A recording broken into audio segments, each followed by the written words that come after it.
Hi, I'm Kelsey Potts, and this is my explainer video for the Expert TA assignment Conservation of Energy, and I was assigned to do problem 3. So I'm going to share my screen. So here's the problem. It says a student pushes a baseball of 0.14 kilograms down onto the top of a vertical spring that has its lower end fixed to a table, compressing the spring a distance of 0.18 meters. The spring constant is 580 newtons per meter. Let the gravitational potential energy be zero at the position of the baseball in the compressed spring.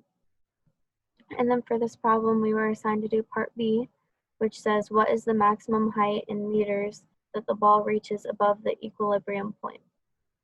So for this, I'm going to first look at what I know.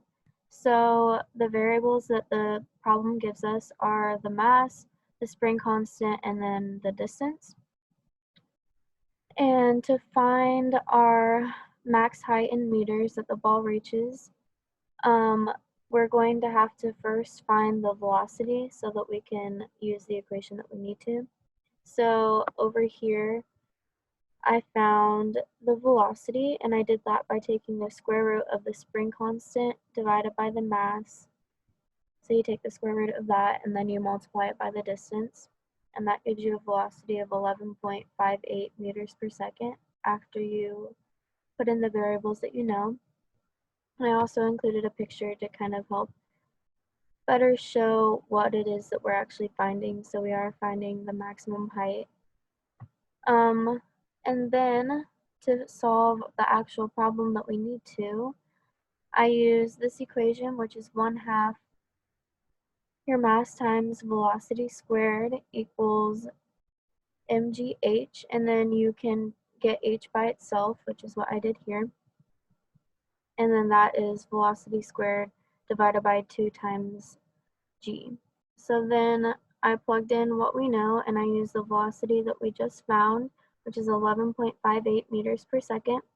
And then you square that number and divide by 2 times 9.8 meters per second squared, and that gives you a height of 6.84 meters, and that is the maximum height that the ball reaches above the equilibrium point. And for this problem, there are some pitfalls that you can run into. So one that I thought of that might be a mistake that people can make is if you do not calculate the correct velocity. So you will get the wrong answer if you don't correctly calculate velocity and use that in the equation. And then another pitfall that you could run into is if you use the wrong units. And to do that, or to fix that, it is better to use units whenever you're solving. So like for instance here, when you're finding the height, including the units in with the numbers so that you can see where you're canceling out units. And yeah, that is how you solve number 3, part B on the conservation of energy expert TA.